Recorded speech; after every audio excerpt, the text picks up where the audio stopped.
ये डरावनी कहानी है एक ऐसी शहरी लड़की के बारे में है जो शहर से दूर एक गांव में अपने छोटे घर में समय बिताती है जहां उसका सामना एक भयानक चीज से हो जाता है।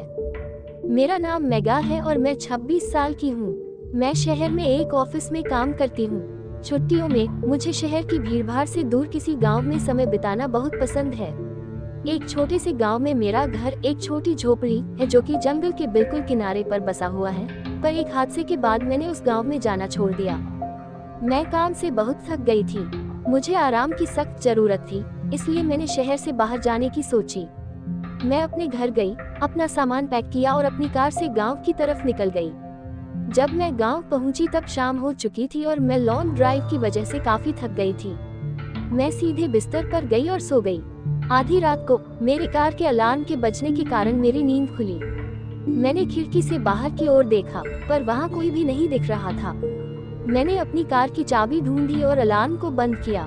जब वो तेज अलार्म बंद हुआ तो मैं फिर से बेड पर लेट गई और सोने की कोशिश करने लगी। थोड़ी देर बाद फिर से अलार्म बजने लगा। मैंने सोते हुए अलार्म को बंद कर दिया। सब कुछ एकदम शांत था, चारों तरफ खामोशी थी। कुछ 5 मिनट बाद अलार्म तीसरी बार बजा। 1 या 2 बार तो फिर भी चलता है, पर बार बार अब मैं जानना चाहती थी कि क्या हो रहा है। ऐसा तो नहीं कि कोई मेरे साथ मजाक कर रहा हो, पर इस समय इतनी रात को मैं पर्दे के पास खड़ी होकर देखने लगी। थोड़े समय बाद मैंने चांद की रोशनी में किसी को झाड़ियों से मेरी कार की ओर आते हुए देखा। वह जो कोई भी था वह काफी लंबा, पतला और काले रंग का था। वह कार के पास आया और उसने अपने लंबे और पतले हाथों से कार को नोक किया। फिर से अलार्म बजा, पर वह काली आकृति तेजी से वापस झाड़ियों में चली गई। उस वक्त मैं जान चुकी थी कि क्या हो रहा है। मैं डर से कांप रही थी।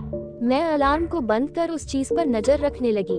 वह चीज झाड़ियों से बाहर आए और धीरे धीरे मेरे घर के गेट के पास बढ़ने लगी।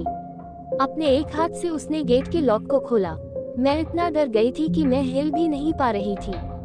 मेरे दिमाग में कई तरह के बुरे विचार आ रहे थे। वो क्या है? वह मुझसे क्या चाहता है? वह क्या कर रहा है? क्या वह यहाँ से कभी जाएगा भी? मेरे शरीर में सिर से लेकर के पांव तक कपकपी छूट गई थी। मेरा गला सूखा था और मेरा दिल जोरों से धड़क रहा था।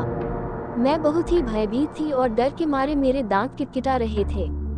मैंने खुद पर काबू पाया और मैं उतनी तेजी से नीचे चली गई जितनी तेजी से मैं जा सकती थी।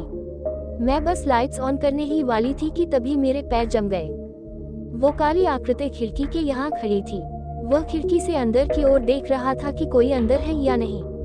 मैं जल्दी से अपने सोफे के पीछे छुपकर देखने लगी। तब मुझे समझ आया कि कार के साथ छेड़छाड़ करना केवल उसका अपने शिकार को बाहर लाने का तरीका था। मैं उसके डरावने चेहरे से अपनी आंखों को हटा नहीं पा रही थी।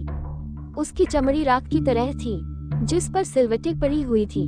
उसकी आंखें छोटी और पूरी तरह से काली थी। उसकी नाक की जगह पर 2 बड़े बड़े गड्ढे थे। उसके चेहरे पर होठों की जगह बड़े बड़े पैने दांतों की 2 लाइनें थी।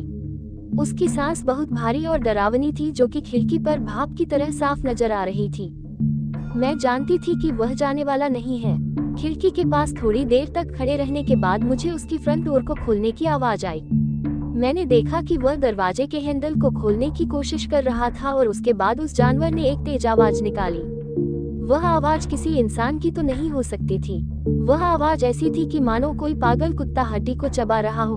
गहरी तथा भयंकर जानवर के गुर्राने की आवाज थी उसकी। मैं जानती थी कि यदि इसने मुझे देख लिया तो ये कुछ भी कर अंदर आ जाएगा। मैंने अपने आप को सोफे के पीछे छिपाया। मैं सोफे की परछाइयों में छिपना चाहती थी और बिल्कुल भी आवाज नहीं करना चाहती थी। मेरी आंखों से आंसू बह रहे थे। मैं अपनी नसों की आवाज सुन पा रही थी। मैं बस मरने ही वाली थी।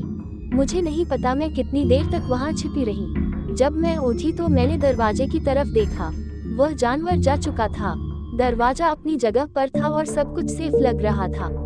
मैं सीढ़ियों से ऊपर की तरफ गई और मैंने खिड़की से बाहर की ओर देखा।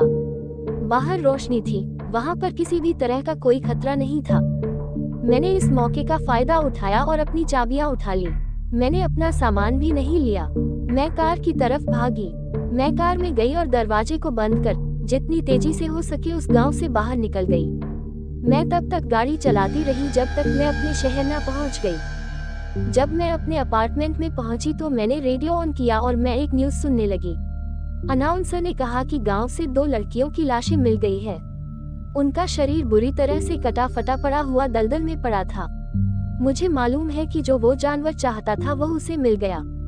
सो आई होप गाइज आपको ये हॉरर स्टोरी अच्छी लगी होगी।